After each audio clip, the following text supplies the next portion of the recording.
Welcome to the Yoga Podcast, Keeping It Real, with your host, Claudia Azula Altucher.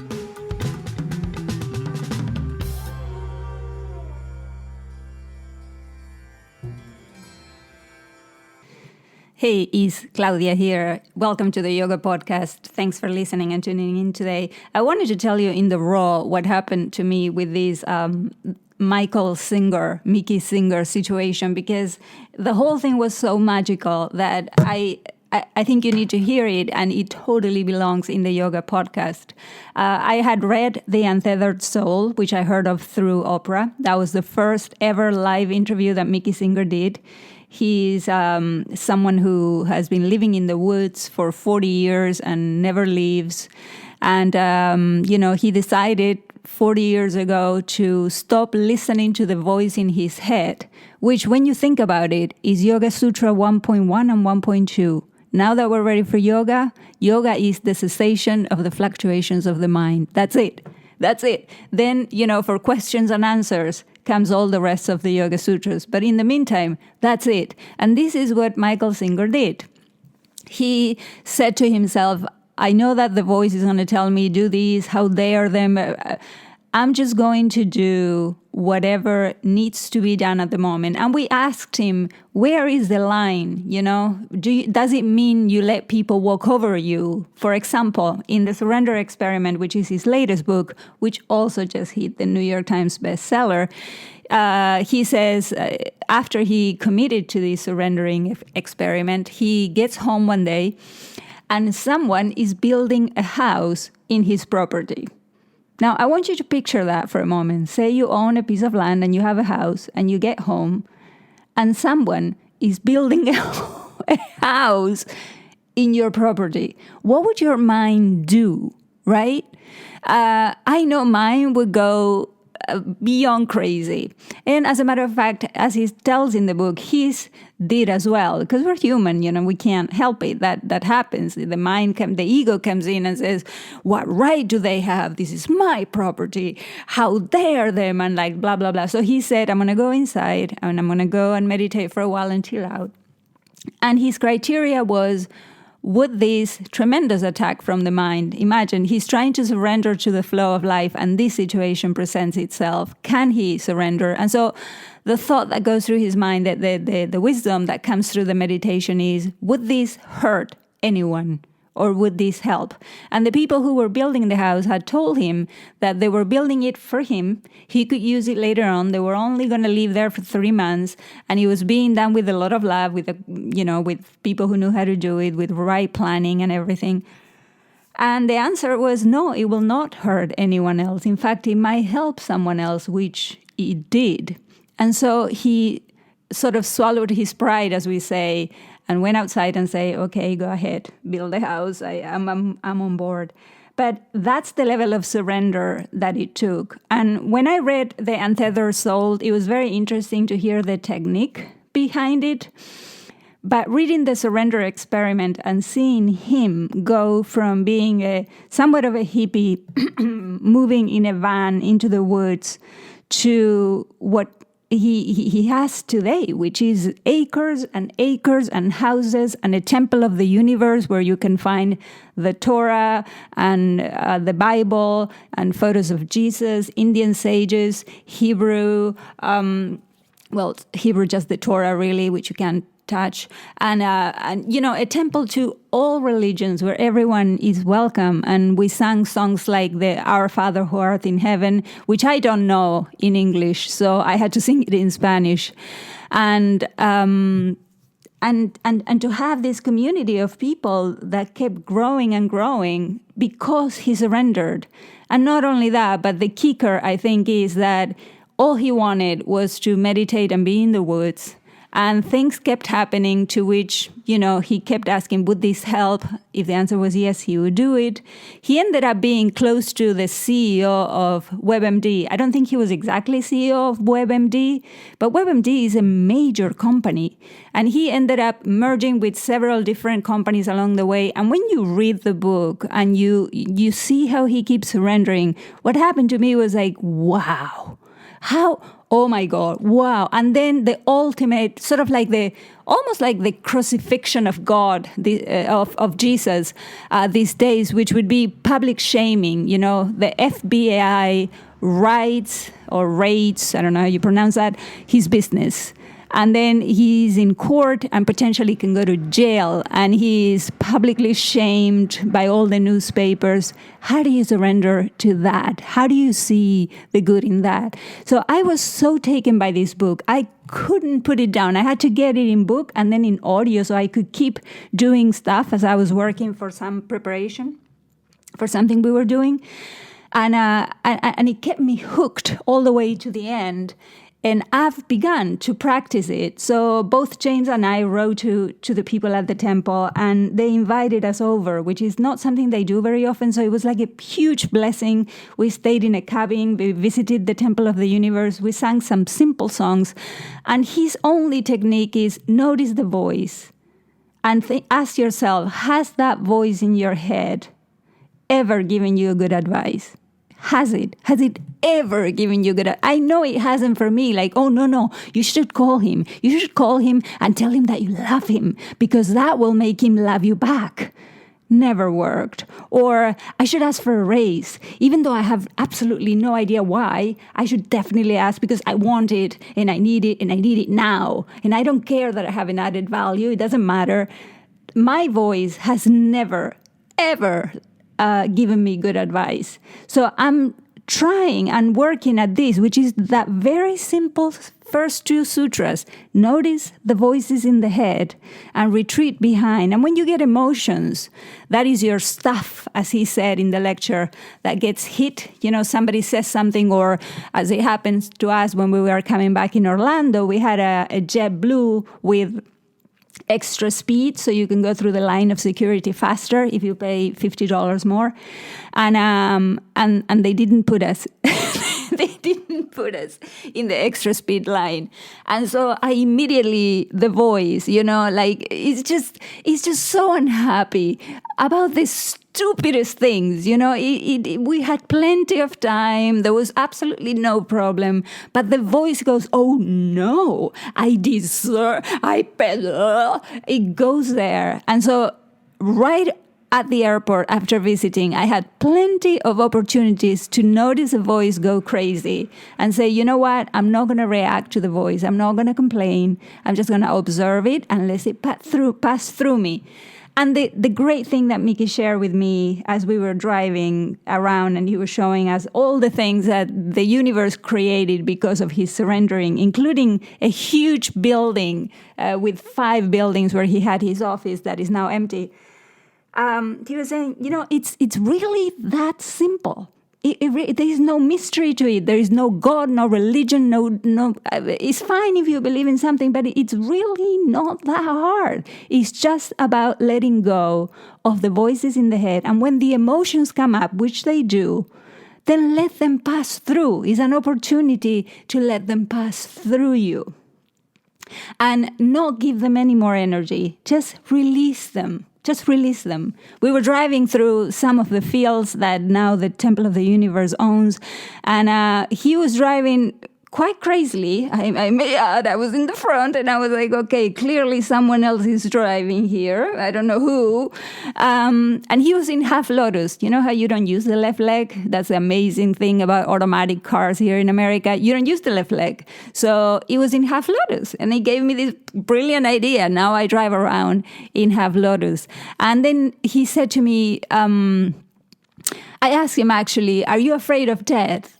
And he said, no, I'm actually looking forward to it. And then I asked someone who works together in the temple, and she said, I'm probably afraid of the change, of the new sensation, the difference or suffering, but not death itself. And I guess that was a good way to put it. It's a new thing. But Mickey said he was actually looking forward to it because he felt that this cleansing of just surrendering to life and seeing the amazing things that life has done for him. He's just like, he's ready. He's happy. He feels wave after wave of joy. And he says it doesn't take long. It really is about letting go and trusting that it's okay. It's okay. You don't need to rush. You don't need to go crazy because the voice says go crazy. But I'll let you hear the interview here. Amazing interview. We were incredibly blessed to be there with James. And I hope you enjoyed as much as I did. And let me know. Please rate me in iTunes with the Yoga Podcast if you like this. So that way I know that you like it and you want to continue to hear more about the Yoga Podcast. And here comes Mickey. We'll save it for the... So we're on. So we're here with Mickey Singer, Michael Singer, author of The Untethered Soul, best-selling book, Untethered Soul, and his new book, The Surrender Experiment, just came out. Mickey, if you don't mind, I'm going to describe in like 3 lines what your book is, and then you could add to that. Basically, you decided 40 years ago you were going to do this life experiment of surrendering to whatever more or less the universe put in front of you. And then these, one after the other, these incredible things happening, including ultimately, running or being involved in running a multi-billion-dollar company and all the highs and lows that comes with that. And the story is just incredible. Kind of the Untethered Soul was more, I would say, the philosophy, the surrender experiment is what actually happened to you. And I'm here with Claudia as well. And would you say that's a fair assessment of the book or books? Yes. Thanks, James. I'm honored to be here with you and Claudia, and I really like meeting you both. And look forward to answering your questions. And by the way, this itself was almost a surrender experiment for us. We both independently read your book and sent emails. And then I didn't just read the book. I was like, no. Seriously? No. Come on. That's what she kept saying. Page. She was in the other room. Come on. And we got an email back and we decided, okay, we got this email back. We're going to surrender to the universe. We're going to just get on the next plane and fly down here and stay at this wonderful...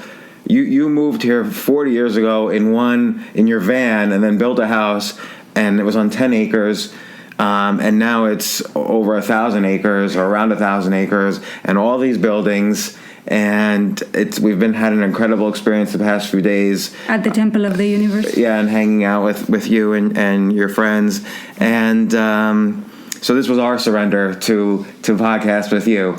And so maybe you could kind of fill in a little bit more of the story. What happened once you started surrendering, or how did you get to that point, and then what happened? And believe me, we're interrupters, so we'll interrupt all along the way if you don't mind. All right. I think the right place to start is not with what happened, but with the inner awakening that happened. And that is, back in my 20s, I was in graduate school finishing a doctorate in economics, and I woke up, and I can't explain why or anything like that. I just started to see that I was in here and that my mind was talking all the time and that my heart was emoting these emotions, and that I used to listen to all that. It used to be every reactionary thing the mind did and the heart did, I would just be in there jumping, flailing around, trying to be okay. And I woke up one day, all right, and started to watch that instead of be that. And that's what happened to me. So is the voice in the head sort of like how, let's say your boss yells at you, and then you're in the shower thinking of all the things you could be saying to the boss back, or what I should have said. That's that sort of voice, and you found yourself somehow distanced from it. Yes, I was detached from that, and I noticed it wasn't me. It was something I was watching. It's just that simple. You don't have to get philosophical about it. It's like I'm noticing that while I'm taking my shower, I have entertainment going on inside my head. Somebody's sitting there talking to me. And then it didn't take very long for me to realize it really wasn't that entertaining. It was like pretty negative. It was mostly psychological mumbo jumbo, insecurities and fear and defensiveness and, finishing arguments that happened 7 years ago are still going on in my head. It was like it was quite an awakening. And I realized that was always going on in there, but I wasn't aware of it. I was too protective, too involved in it, okay? And now I had woken up to a certain degree. And so I looked at it, and it didn't take me long, an intelligent guy, to realize, I don't think so. This is not a healthy thing to have going on inside. That's my inner environment. This is my sanctuary. I live in here, guys, right? I don't want that going on inside of me. Why do you think most people don't detach from that voice? Do you think maybe they're thinking, if I think about an argument long enough, I'm going to have the right answer? It all is fear. By the time you get, because I spend a lot of time with this, by the time you get to the bottom of it, we're scared in here. Like we're in here, we don't know where we came from, we don't even know how we got here, right? We're just in here. And we look out through our eyes, there's a lot of stuff out there. A lot of people, places, things, noises, colors, shapes from the day we're born, right? And so because of fear, because of loss, the sense of I'm lost, I'm just in here and I don't know what to do, we start developing this psyche inside that tries to be okay. That's what it is. I'm scared and I'm trying to be okay. That's the bottom line for everybody. So you're, in some sense, it's like a compassionate brain that wants you to be okay but doesn't know how to make you okay. Exactly. You went to your, in essence, you went to your mind because you have this beautiful abstract mind. You're a human being. You have a great mind, right? And you Sometimes. went, oh no, you have a great mind. You have a great mind. And you went to that mind from a very early age and you looked outside and said, I'm scared. What do I need to do? And your mind saw a movie where somebody did something. Your mind had a good experience once before, and it will start weaving this story of trying to figure out how everything needs to be and how you need to be in order for you to be okay. And that's what ends up being inside, and that's that voice of the mind. It's constantly telling you that story, right? And it's very destructive. You know, just as an aside, and I ask a question anytime you want. I keep interrupting. I can ask the question. Yes, we had this conversation. No, I wanted to ask another question. I wanted to ask, the brain takes up, only 2% of our body mass, but 25% of our calories every day.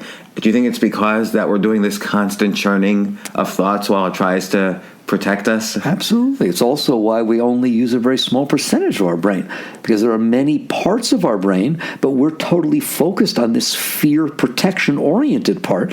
And so almost most of what our brain talks about is this personal, how do I be okay? How do I be okay? Do I need money? Do I need to get married? Do I need a relationship? Should I leave my wife? What do I do with the kids? Blah, blah, blah, blah, blah, blah, right? It's this constant, what do I need to do to be okay? And what does everybody else need to do for me to be okay? And that becomes the struggle of your life. And so how do you think, like for you, it seems from reading the book that it almost happened accidentally, that you distanced yourself from these thoughts. How come you think most people just stay absorbed their whole lives in this ongoing discussion and argument in their heads? First of all, I'm very encouraged by how many people are awake and how many people are waking up. It's an evolution of consciousness. It's like the next level of our awakening, right? It's like we used to just work with our bodies. As the cave people just work with their bodies. Oh my God, I got to stay alive, right? And then it became this more sociological type situation, right? And now it's becoming more spiritual. And I just think it's an evolutionary process, and there are more people waking up, and everyone can wake up. Everyone can have this level of awakening. And maybe part of it, to be honest, is because we live in a culture where we don't have to worry about clothing ourselves and the basic needs. Maslow talked about the hierarchy of needs, right? Mm-hmm. And he talked about self-actualization, right, as being once you've taken care of some of these lower things. Well, many of us, most of us, and again, we should consider us fortunate because it's not true of everybody, don't have to struggle with the basic things every day. Mm-hmm. Right? And so that allows for an opening. Most people don't take that opening. They just become neurotic about something else. Right? It's almost like that. It's almost like the need for the physical needs and staying alive. We shift that over. Survival gets shifted over to the ego. I have a self-concept about how I want people to think of me and how successful I am and so on. Now I have to protect that. I have to figure out how to feed that. So really, it's almost like survival got moved to the psyche. You hear me? All right? Well, this is the next level where you transcend that and you wake up. All right? And so the important thing is not why.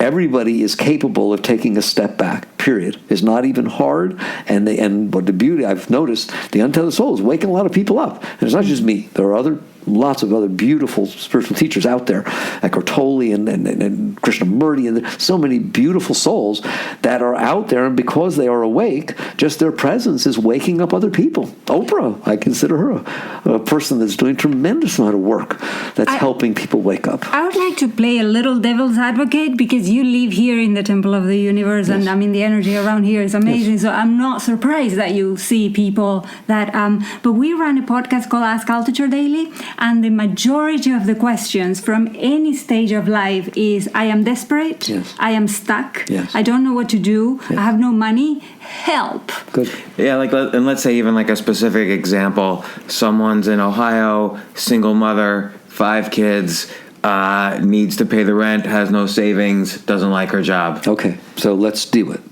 All right, let's not worry about why people wake up and what they've done. It's a very deep spiritual question, right? But be aware that everyone is capable of waking up, or is capable of living from a deeper place. I don't even call it waking up. It's capable of living from a deeper place, period. The fact that you are a human being means that you have everything you need to go to a deeper level. Now let's look at James's question, all right? There are absolutely different life situations that people find themselves in, and they're different for everybody, that are very, very difficult. Right? And we should have compassion for that. We should help each other and all the nice things that we can do, right? But here's my position.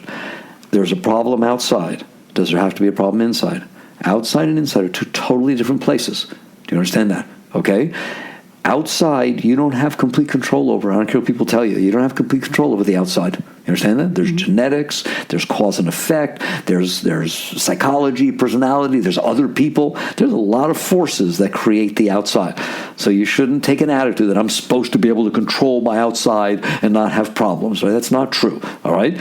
You're supposed to be able to handle the outside so that you can do the best that you can to deal with it. Right? When you're driving and somebody cuts you off and the car starts spinning around, that's a serious problem, okay? So you now have a problem outside. If you freak inside and say, I can't handle this, oh my God, and jump out of the front seat into the back seat of the car and cover your eyes, right? No, right? So you now have double trouble, all right? And nothing good's going to come from that. It's exactly the same with every situation we find ourselves in lives for everybody. Yes, there are situations that unfold outside. Can you handle that?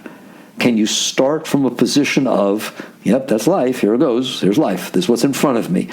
I'm okay in here. I'm okay in here. I'm not freaking out. I'm not making it worse. I'm not exaggerating the situation. I'm not in there telling myself, oh my God, it'll never be okay again. My life is over. Why should I even live? Right? You now have 2 problems. You have the problem outside and you have the problem inside. All I'm encouraging people to realize is you may not be able to get the outside in a way that is exactly the way that's comfortable to you, all right? Though you can do a lot, and we'll talk about that, right? But you are in complete control of the inside, and no one will tell you that. There's nobody else in there but you. There's no competition for what goes on. And out here, we're all competing, right? There's no competition, limited resources. There's no economics. There's nothing like that, right? You are a free being inside. You are the aware, conscious being, and you are aware that your thoughts are driving you crazy. Do something about it. You're aware that your emotions are difficult for you to handle. Do something about it. Where I want you to get, and where we can get, all of us, is events unfold outside. They come in. They do whatever the heck they do, right? And you're okay. You let go. You're clear. Now that you're clear, look outside and see how you can deal with the situation outside. Deal with trying to repair it, trying to raise it, trying to do something great for it. Not, I can't handle it, so I want to control the situation outside so it fixes my inside. You're not even trying to fix the situation outside. Do you understand that? You're trying to make it so you can handle it inside. That's not necessarily the best thing to do for what's wrong outside. So I want to make the connection between your kind of disconnection from that thought process to what you call the surrender experiment that you began, but also in the context of the story we just said, the car going around. You brought it up. You took it to an extreme case. So the car is out of control. You're jumping in the back seat. Right. Where's the line when you should say, okay, I'm not going to jump in the back seat, but I'm going to start to control the car instead of just letting it go? No, you don't ever. I would never say you just let it go. All I'm saying, to me, surrender doesn't mean you don't do anything. People take it too far. They go past the middle, right? Surrender is the Tao. That's what's meant by the Tao, the middle, right? You are neither resisting nor completely ignoring what's taking place. You have achieved a place inside yourself where you are not the problem. There's only one problem. That is, I'm in a situation that needs to be dealt with. I am clear about it. I am competent, capable, and present. What should I be doing? And you look outside and you'll see the car spinning this way. And there will be a fairly natural instinct to try to straighten that. Do you understand that? Right. As opposed to you're freaking out, so you can't feel that instinct. You can't be in harmony with that. All of life is that way. So it's not that surrender doesn't mean you don't do anything. I made that very clear in the book. I said it's not a state of non-using your will. It is that you are using your will to deal with the situation that's in front of you, not to try to fix the fact that you can't handle the situation that's in front of you. I mean, you made it so clear in the book, it was almost like unbelievable. Like you went from being in a van here Yes. to, again, not to underline it, but running a $1 billion company. How did that happen? Because I have questions along the way. Right. So my experience... And the book describes that. I'm just asking you for the my benefit here. experience, everyone's going to have a different experience. I don't want somebody to read this book on how to make $1 million. That's not what the book is. That's absurd to read it that way, okay? The book is saying that it is okay to work on yourself. That's what it's saying. Don't be afraid of that. Don't think that you won't be a good mother. Don't think you won't be a good wife or husband or something like that, because you have changed your focus from, I'm a mess inside, so I need to control everything around me to get it a way that I can tolerate myself. Right. Remember that sentence. That's really what's happening. You understand that?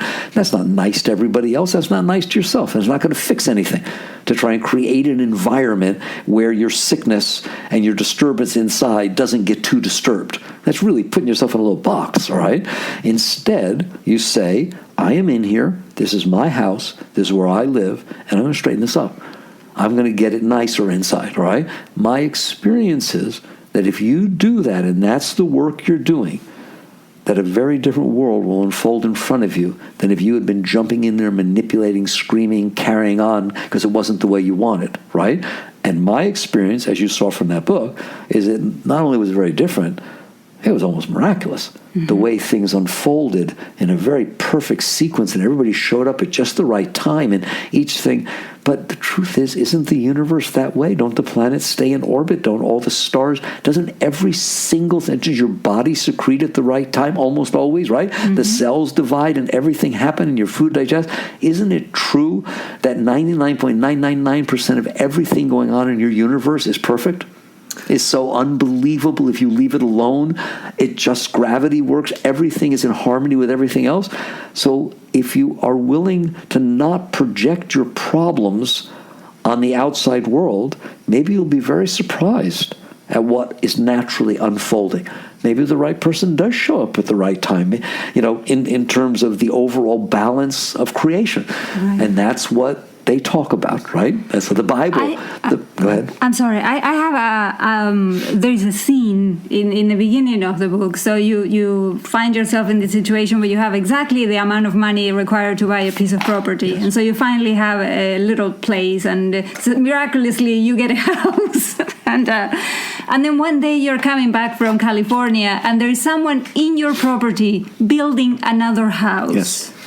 Normally, like if you run this by any American, or pretty much I'm going to say anybody in the world, I can already hear what goes through my mind just went berserk, yes. Right? So, and I think yours went too. Yes. So what happened? So, what I started telling you is when I woke up and I made a commitment to myself, which is I knew that I couldn't have the life at the level I wanted it with all this disturbance going on inside my head. Like I was my own worst enemy. I was judging everything, valuing everything, complaining about everything. It just was not a reasonable environment. Come on, I grew up in the 60s, we're supposed to be happy people, all right? And it was not, right? You understand that? And no matter what you created outside, if it's like that inside, you're not going to be okay. All right, so I committed myself, and I'm serious, I committed myself to say I'm going to clean this up. So different situations unfolded along the way, and the book tells these stories where the outside world caused my mind to have trouble, okay? It wasn't what I wanted, right? It just wasn't what I wanted. And I told you in the book, I said I started this experiment, and what it said was, if the only reason I'm not okay with what unfolded outside is because of personal preference. In other words, what if I did like it? Right? Well, then I'd be happy. Right. Well, what if I didn't like it? Then the exact same thing would make me unhappy. That's called personal preference. You understand that? So the same event could unfold, right? And depending on what I felt about it, determined what was happening, right? No, that's a non-starter, right? That meant I was doing it. Now, that's very different if somebody, takes a hammer and smashes my hand. Whether I like it or not, I got a smashed hand, right? There are repercussions to that, right? There are no repercussions. If somebody drives by and passes me on the road, and I'm a neurotic, control freak, and that's not okay with me, you understand that? And I start getting all uptight because somebody passed me, right? That's just me. That's not the act. If I let somebody pass me, they pass me, right? What if I like them passing me and they're not behind me anymore? Do you see what I'm saying? Yes. It's like if it's just a personal preference that's causing the trouble, I'm letting go. So that seems like the line. That was the line. So it's personal preference versus, let's say, reality. External repercussions. Yes. So let's take around the similar time or a little bit later, you stumbled into your first, I think it was a TRS-80, your first computer, Right. and something in you, of course, lit up. You wanted to try it. So that's almost a personal preference on the positive side. How do you kind of regulate these positive things? Like, I'm going to go out and be a good programmer, say. Well, first, and there's a subtle difference. Well, let me ask you first in the way, because I want to make it a non-argument, not anything, right? Is fine if something positive happens to you and you feel attracted to it and there's no repercussions other than a natural. I always tell people, don't get weird on me. If somebody puts two foods in front of you and one is something you really like and the other is something you really don't like so much, right? And there's no repercussion. Just pick whichever one you want. Take the one you like. Okay, there. Now you can breathe easy. In other words, I always tell people, this is not about renunciation. There's no value in renunciation, right? This is about non-attachment. This is about being okay inside, all right? Now, it just so happened with your example with the computer is it's subtle, but it wasn't a personal preference. It wasn't like, I always thought I wanted to use a computer. I never even thought about a computer. I never even knew, it wasn't anything like that, right? It was a deep inspiration, a beautiful energy that came up from inside that was pulling me toward it, right? It was very inspiring, okay? Yeah, we follow that stuff, right? That's from a deeper place than our psyche. That didn't come from the psyche. It came from the soul. It came from the heart. Do you think you had to be kind of clean on the inside to have that inspiration? Yes. Because a lot of people ask, how do I find my passion? That's right. But they might not be, I don't know whether they are or not. We just get the emails. They might not be whatever. But that's on the why, inside. James. In other words, you're in here. It's just like I'm in this room, and there's a number of people in this room, right? Who am I listening to? Well, it'd generally be the one who makes the most noise. It'd be the squeaky. Unfortunately, me all the time. Okay, it'd be the squeaky wheel, right? Well, your ego, not yours personally, but all of it, the ego, the personal mind, the preferences, the dislikes, the likes, the past experiences that we couldn't handle. There's all this junk that we've built up inside ourselves. Pretty noisy, all right? Whereas the deeper things are quieter. And they come up, and we don't pay attention to them. So we put all of our attention on the lower part of our being, right? Survival, fear, need, all this kind of stuff, right? And then we can't tune in to the higher things. So as you work your way through that part of your being, it becomes totally natural to find your passion, to become more inspired, right? And so at this point, you had been kind of 6 years into this experiment, 5 or 6 years into this experiment when you picked up that first piece of software or computer or whatever. So do you think that amount of course it could happen instantly, but do you think also that amount of time helped you to be clear about, okay, I'm going to let this energy come through and start working with computers? Right. The beauty of the book, The Surrender Experiment, is it clearly shows a step-by-step process. And that's why a lot of people say they like that, right? It's not just somebody telling about spiritual experiences or something like that. You're there with me, and you're growing step by step, letting go, next event. It's a staircase. You're just working your way up. So, and part of the perfection of the universe that I've experienced is you're presented with that which you're ready for, right? Next. There's one or two, you're living in one of two universes. The one of your own commotion, right? And then you made decisions based on your commotion, and next thing you know, you're holding the bag, right? And this is going on, and all of a sudden you get this mess going on outside of you because you projected the mess inside of you onto the outside of you. Do you understand that? Yeah. Right? If you're really lonely and messed up inside and you're trying to find a woman or a man and you start dressing a certain way and driving a certain type of car and telling lies and overselling yourself, God forbid the person fall in love with you, because they didn't fall in love with you, right? They fell in love with some made-up false thing, and now you don't know what to wear next time. time, and you got all this neurosis going on in the relationship. Do you understand that? I usually start telling the truth 3 months later. Okay. or you let go of that part of yourself, and you realize love is inside of me. When you experience love, it's inside, not outside. You understand? The fact that it requires something outside of you to somehow line up this mess you've made inside of you so that you can feel the love that's behind it, right? If you thin out that mess, you will feel love way more until eventually, from the time you wake up in the morning till you go to bed to sleep, you're just feeling this love. It's just that's your state. Like it used to be noise, now it's love. Right? It used to be trouble. Now it's this beautiful flow of energy that happens to be behind all the mess. But you have to do deep work on yourself. Right? It's not a question of 6 years, by the way. No, there's no time. Somebody else could be nothing. All right? It's a question of, do you understand that right now you're chasing the wrong thing? You're letting the sicker, not the sicker, I don't use that word, but the lower part of your being, these disturbances you built up inside yourself, the weaker stuff inside of you, tell your mind, right? Let your mind figure out, what do I need to do to make this be okay? And then you're going out there into the world and trying to manipulate and control the world based on that. What deep spirituality, yoga, the deeper teachings are about is, I need to straighten this up in here. I don't need to lay my stuff on everybody else. I need to straighten this up. I need to find my center, find the beauty that's inside of me. And so the work becomes letting go of that part of you. Now, once you have found some inspiration, some beauty, some joy, some love, by all means, beautiful things will unfold in front of you. Share it, get married, have kids. There's nothing you're not doing, right? It's that you're coming from a deeper place. If you get married, it's because you're filled with love and you end up being together, and so it's beautiful to make these commitments. It's not because I'm not okay and she's going to make me okay, because that ain't going to happen. Right? This morning you were saying something very beautiful in when you were giving a talk. And by the way, all the chants in the temple are in English, and that was refreshing to understand all the words. And then you were saying everybody wants techniques. How do I do this? And one of them you were saying was just relax. Yes. It's that simple. When it's all said and done, it's that simple. The world is going to unfold in front of you. It is going to come in through your senses, and it's going to hit your stuff. And I think you all know what I mean by that, all right? It's going to drop into your psyche, and all the stuff you collected in there, your past fears and experiences, are going to get stimulated, right? And you're either going to go with that, or you're going to relax and let it go. That's it. That's the entire path.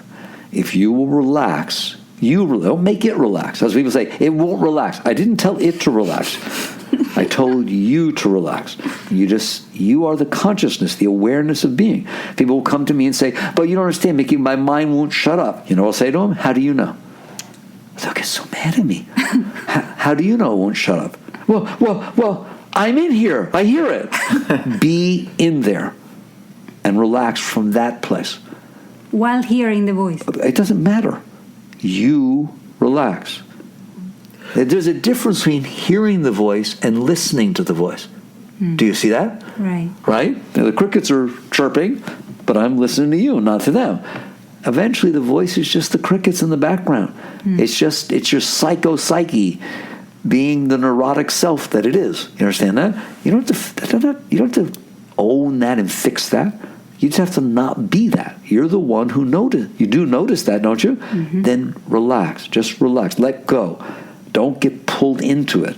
Let go and relax behind it, right? It's a technique you need to learn. It's the highest technique, letting go.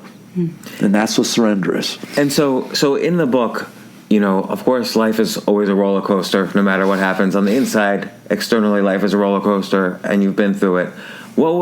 And you describe many situations in the book, what was the most difficult situation where you had the hardest time disconnecting from that voice and letting go? If there was a hard time, I don't know. Of course, I would like to say that the universe and God is such that it kept me pushed against my comfort zone at the edge at all times as fast as I could go. So it's not like I would sit there and say, "Oh no, nothing ever bothered me." No, I'm not interested in that. You know what I'm saying? It's that the reason I hesitated is in the beginning, I wasn't as practiced. We use the word evolve, but I don't want to use that word. I wasn't as practiced in it. Therefore, even something fairly small caused a disturbance, right? There's a story I don't tell in the book, all right? Because we edited a lot out, right? I made it smaller, right? But there's a story that when I was really living alone, I was totally in solitude, and I was out here, and I thought it was all about being in solitude, and some guy started coming out onto the land. It was way before the stories I told, right? In the beginning. And I'm almost embarrassed to tell the story now. He was in a tunic, like an Egyptian white tunic, all right, with some kind of Egyptian letter on it, right? He was into some occult thing or something and had heard that somebody was meditating out here, and he just started hanging out on my land and walking around. Oh, my God, I didn't have anything to do with him. I didn't want to go anywhere near or like that. And he'd come back and just walk in front of my house, which was all glass, so I couldn't miss him, right? And it caused me a lot of trouble. Right? I was like, it didn't have to. I could have just ignored him, right? He's outside. I'm inside, right? I didn't have to do it, but it disturbed my meditation. I didn't want him out there when I was meditating. Why? You're meditating inside. It has nothing to do with him being outside, right? But my mind was having a lot of trouble with this, right? And so there's a situation where it was a nothing. Later in my life, I would look at it as nothing. I think it was cute, right? So, but it was causing disturbance for the state I was in at that time. You know what I did? I sat down. I got up from my meditation one night. You killed him. I got up from my meditation one night. I opened the door and called out to him and asked him whether he would like to come in for dinner and meditate with me.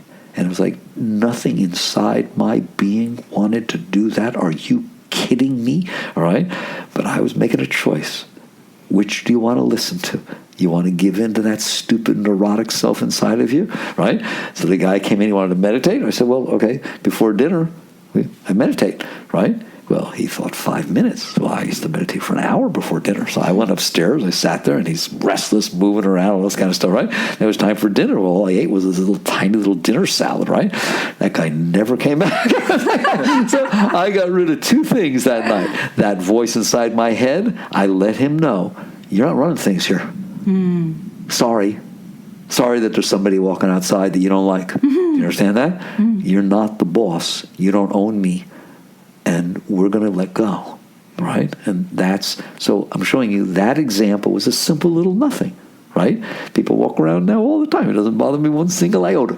You follow me? Right? But then I wasn't ready, right? Then, of course, bigger, I won't talk, I don't want to take surprise away from the book, but the whole legal thing that happened in the end, of course, was very large, right? It's a shocking kind of thing. But it was no different to me than, not even close, in fact. I had more trouble. My mind gave me more trouble about that guy walking around outside in a tunic than the entire legal thing. Wow. Right. You even discuss how you wanted to say hello to the prosecutor, That's right. And your attorneys were like, no, don't do that. But what about not even the prosecution, but the fact that, and this is not giving away too much, somebody was stealing from you that led to that situation? Absolutely. How did you internally, and the fact that nobody was listening in let's say, the authorities. That's right. So that would have been painful to me.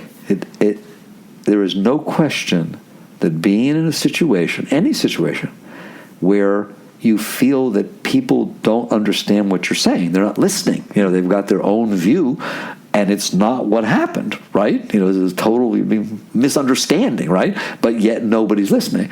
The ego does not like that one single iota. It's like being drowned. It's like being held underwater, right? But the beauty of the situation was I had no choice. There was nothing you could do about it. Do you understand that, right? There was nothing you could do. So you either suffered or you didn't. And every single step of the way, I chose not to.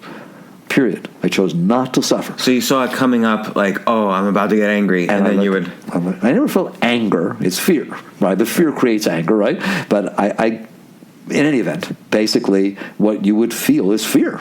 You'd feel fear. Oh, my God, what's going to happen to me? These people are believing a non-lie is a non-truth, and nobody even wants to hear what happened, all right?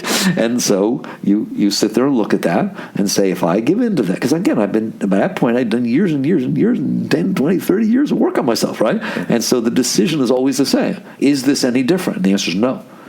It's bigger, it's more dangerous, but it's not any different. There's still something happening outside, and this is my house in here. My house is staying clean. That doesn't mean that there's not stuff that's coming up, right? I'm letting it go. I'm relaxing. I'm relaxing. As long as I'm relaxing, it comes and goes. Sometimes it's hot. Sometimes it's not. But I'm always okay. Period. And so what about there were many complex decisions you had to make, of course, in the business world. So you started building up this company. You were having your revenues were going straight up, and then other companies put pressure on you to merge, something your personal preference was that you didn't want it to happen. Sure. How did you, and that's a fairly complex decision to say, okay, I'm going to merge and then IPO a company. How did you kind of navigate those waters, both internally and externally? Right. My experience is, and this is very difficult for people to hear. You understand? That's a very deep question you just asked. My experience is that if you try to live in your mind, it's very complicated, because then the mind wants to understand everything. Do you understand that? And it doesn't have the variables. There's too many variables. It's very big. The world is very big. Anything can happen. It tries to look at every single thing and look at every contingency and all this sort of stuff, and it gets very, very confusing, okay? My experience is that life isn't really like that. Life unfolds step by step. And if you pay attention and don't get all involved in your personal preferences for or against something, and you listen, you just listen and pay attention, you will get a feel for what's happening. Do you understand that? And if you will follow that, just step by step, not, now I know. No, you don't know. You know so far what is unfolding. It's like a river is flowing and you're going with it. You understand that? You don't know where it's going to turn next, but you know how to steer your boat. You know how to keep the boat steady. You know how to be ready. And that's more of the attitude, even in business, even in spirituality, that I always did everything with my life. And so it's more of a listening, a harmonizing, and being with the moment. And so I mentioned in the book that one of the things that was important, of course I didn't want to. I love running my own company. I'd never worked for anybody else in my life. I didn't want to have anything to do with it, right? But it was what was happening. It was right for everybody else, right? There were these hundreds of dealers that could be here today, gone tomorrow. Can't get any equity out of. It's not easy for small dealers to get equity out of the investments that they made, right? And so it was obvious that I had to choose. Was I going to listen to my stupid personal preference and what Mickey would prefer, right? Or listen and see what was going on that was for the benefit of the whole.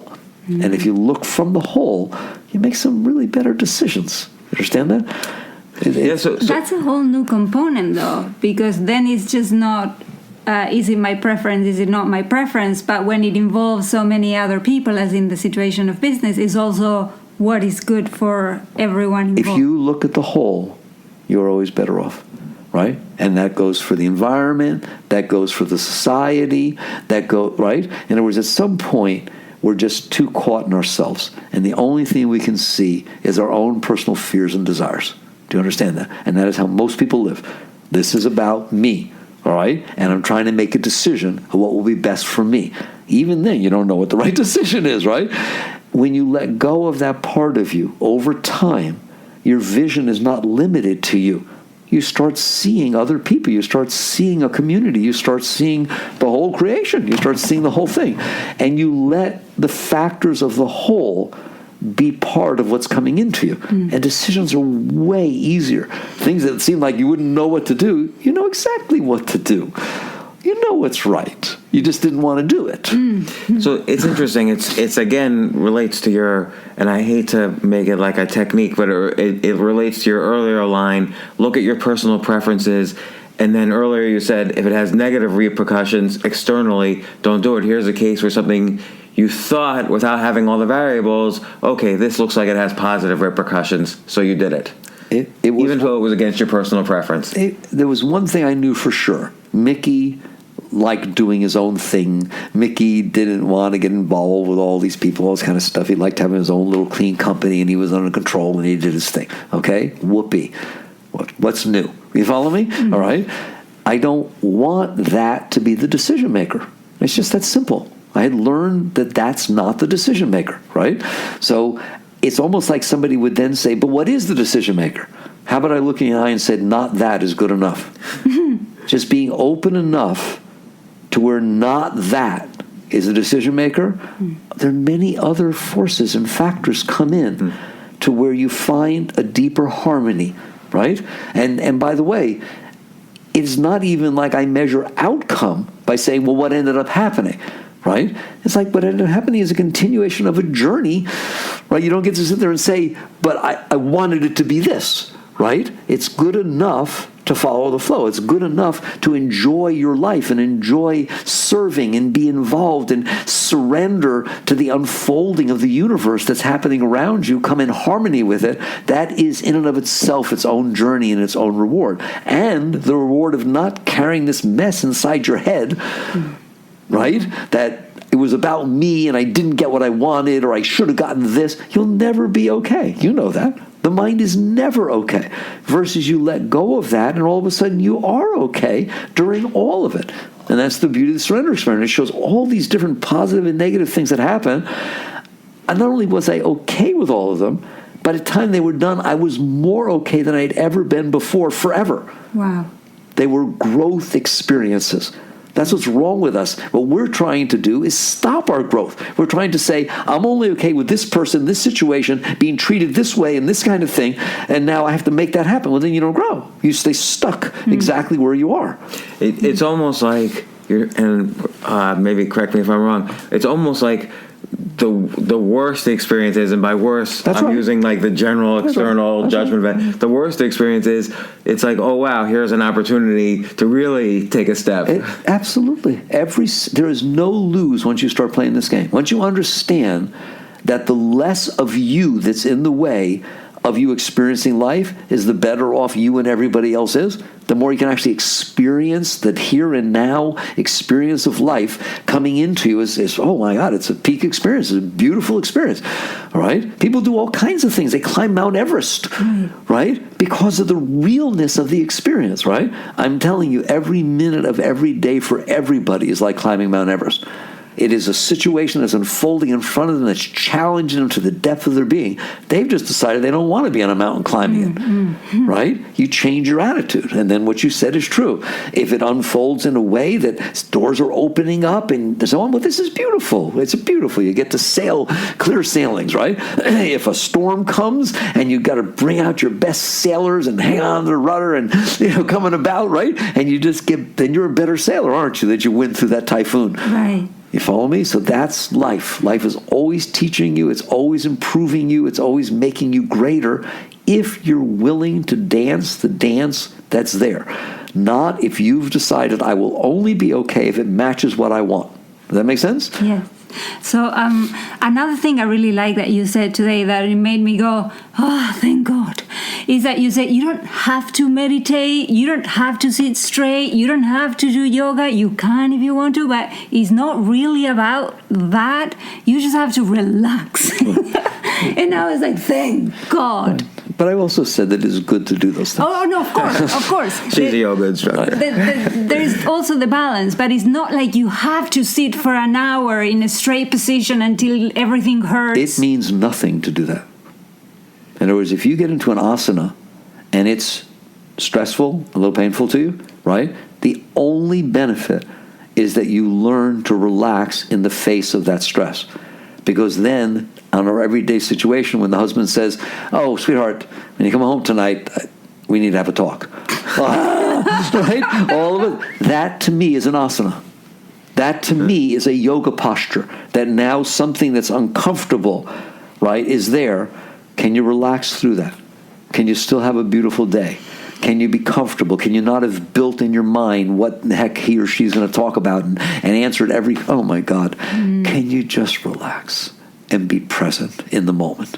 You follow me? Yeah. So asanas help you do that, right? Meditation helps you do that. Otherwise it has no meaning, right? It's all about you and your willingness to let go of yourself. Now it just so happens that if you do let go of yourself, then the anchor goes away and you start this ascent, this very natural, beautiful ascent where you start feeling joy. And I mean, you literally feel an energy that you never felt before rising up inside of you. Literally, not you're supposed to, right? And you feel different centers open. You feel all kinds of stuff, right? And you feel tremendous. You wake up in the morning with waves of ecstasy pouring through your being. Lay there as long as you want, just wave after wave after wave. That is a natural state of your being. Just like health is a natural state of your body, within reason, your body's meant to be healthy. Look at all the systems it has to try and make it be healthy, right or wrong, despite you, all right? Your inner state is meant to be healthy, and I mean really healthy, filled with joy, filled with love. To me, that's what the Bible means when it says, man does not live by bread alone, but by every word that leaveth the mouth of the Father. In other words, your only food is not just this stuff you take in from outside, a relationship, of this, finance, careers, right? You get fed from inside. And I mean fed really strongly. And so that's when spirituality and psychology, you start seeing the relationship. If you let go of your psyche, you will realize there's something much deeper going on inside you. Well, and you mentioned that, now I forget which of the two books, but how, obviously we eat food to have energy, but you say if you're blocked or closed, let's say you're obsessing on a relationship or a boss or a situation, you'll suddenly feel lethargic and you won't have that energy no matter what you're doing. Sure. So if you attach too much to the external situation, it's going to shut down some center within you that brings energy. Period. This is yoga. What we're talking now is pure yoga, right? There is an energy flow inside. We are blocked. And we know what we mean by blocked, but we don't understand that you're actually blocking that energy. So when I'm blocked and all of a sudden a good-looking woman or a handsome man or someone I'm attracted to shows up and starts being nice to me, right, I'm willing to open. I'm willing to not be blocked. Then all of a sudden I feel all this incitement and go, oh my God, I get turned on. Well, that's there all the time. That has nothing to do with the other person. It has to do with you being willing to open because your psyche gave you permission because it got what it wanted. You understand that? If in 1 second that person turns around and talks the nice way to the person next to you, you'll close right back down. You'll think he's the worst person that ever walked the face of the earth. You'll hate him. You understand that? Yeah. It's like you're doing this, right? Because you're carrying, and what I'm encouraging is thin out. Go on a diet inside. Thin out on the stuff you're carrying inside, and all of a sudden a bird will take off. You'll feel the same joy, the same love, right? Somebody will tell you a story of what happened to them, and it will be just as exciting as if it happened to you. Everything will open you, and you just feel joy all the time. Why not? Why would I not do that? Why do I have to set up obstacles and then jump over them in order to feel the joy that's already inside of me? Right. It's a stupid game. I'm not playing it. Right. I'm going to cheat. I'm going to take down the hurdles. And so once you began this experiment, it really was remarkable what happened. Like, you more and more naturally expanded the area you live in. Now it's this beautiful, amazing space that we've both had an opportunity to see. Your business flourished, your relationships flourished. And again, there was ups and downs, but it seems like you used them as these growth experiences. And I think both books are remarkable. We read The Untethered Soul not knowing your background at all. It's almost amazing when you see someone from what it seems like one background also be kind of a master of another background, because mastery is such an interesting thing to see how they're related. And I definitely encourage everyone to read The Surrender Experiment. It's a beautiful book describing specifically your adventure along the way as you were doing this experiment. Yeah. Why do you call it an experiment? It was an experiment because most of us think that nothing good is going to happen in life unless I make it. That's how we don't realize we think that, right? We're inside, we're scared. We've developed all these concepts of how things need to be for us to be okay, and we think that life is a battle, a fight, that it's against me unless I make it before me. Right? We don't say it out loud like that, but take a look at everybody. Well, we do. We set goals. We do set goals and say that we won't be okay unless we'll get them, right? Which is like to limit life, right? The experiment is, that's another side we haven't talked about, is like life's done a pretty good job by itself. We talked about that this morning. The scientists tell us 13.8 billion years ago, they were just these hydrogen helium gases so thick that no light could pass through them, right? And now they turn themselves into this. That's pretty miraculous. To me, the most miraculous is the DNA molecule that holds the entire structure of every cell in the human body. But it's made out of those gases. Nothing got added to this, right? So life is pretty intelligent. Life is pretty phenomenal. Life's done quite a job. No human did that. Life did that. So the experiment is as follows. If it could do that, maybe what's unfolding in front of me is just fine, but I'm too scared of it. I'm too scared to see where it's going. I'm too scared, right? Look at all the different stages life went through. You understand that? Before it became this. And related to that is what you said earlier, we're never going to know all the variables. Not even close. And you just get comfortable. That's the experiment. It's an experiment that says, I didn't make all this. I didn't make the moment that's in front of me. And the moment in front of me is not there for me. It would be there whether I was there or not, wouldn't it? Right? My favorite is I pick you up and I drop you onto a street in Paris. The street in Paris, the people, everything was there before you got there. Right. And if I pick you up, it's still going to be there. It has nothing to do with you. Well, neither does any other moment. It's just a moment unfolding in the universe that you happen to be seeing. Do you understand that? It's not personal.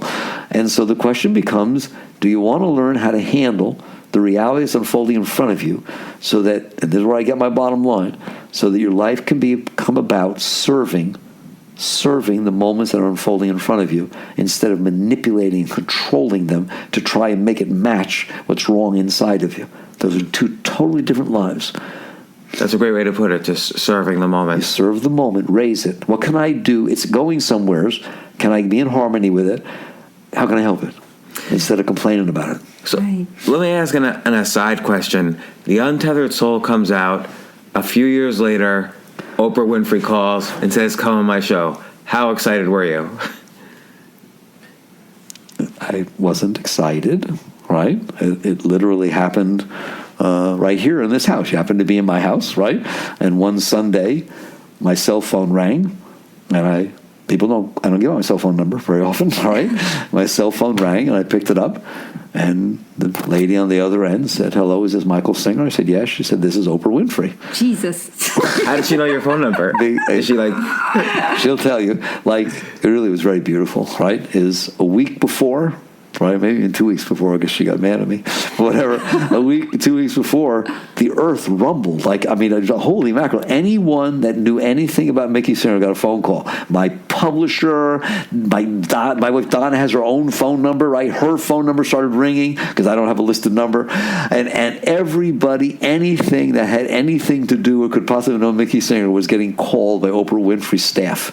Oprah wants Mickey Singer's phone number. Right, and remember we sat there and said, well, we'll send it to you, right, over the weekend. We realized you want it or something, and they kept writing back, no, right now, right, we need it right away, right, and so we sent in the phone number, and it was a few weeks later that she called, right, and so that's how she got the phone number. But the net result was, it was just what happened next. I don't know how to explain it. Am I honored? Of course I am. I have tremendous respect for her, right? Tremendous. Not because of the power, what effect she can have, but my God, that lady's helping a lot of people. Yeah. You know, people aren't willing to look at that. It's like, man, she's like Moses. Right? She's helping a lot of people. A lot of people are being raised, right, and open to spirituality and to deepening themselves and so on because of her presence on the planet. She's a serious force, right? So I was honored to get to talk to her. We talked for 45 minutes, right? We had a long talk, and I had a lot of respect for her. And so basically she asked if I would do an interview, and I'd never, ever done an interview in my life. All right. In fact, this may be my second or third. I'm doing with you. I generally say no. All right. And it was a beautiful experience. It just unfolded perfectly fine. Right. And it was just a surrender. I surrendered to it. Right. It wasn't a sense of excitement or something like that. It was a sense of adventure. Right. It was more of a sense of, oh boy, I haven't done anything. I'd never done television before. What? Another part of the experiment. It's part of the experiment. It was just another thing. Look what God did now. Look what God did now. Like my first interview and my first time behind a camera, right, was up there in Chicago talking to Oprah Winfrey. That's amazing. That's what happened. Well, Mickey Singer, Michael Singer on your books. Again, the Surrender Experiment, the Untethered Soul. Surrender Experiment's the one that just came out. I highly encourage people to read it. It's been such an honor to interview you because we've been fans for years. We read the Untethered Experiment, I don't know, 4 or 5 years ago. Untethered Soul. Untethered Soul. I'm combining them both now. That's the omnibus edition. But very honored to interview you, and I'm glad you made the time for us and invited us down to your home. It's a pleasure meeting you both. Thank you. That's all for the Yoga Podcast. If you enjoyed this episode, please leave a review in iTunes and visit theyogapodcast.com for more interviews. Until next time, keep it real.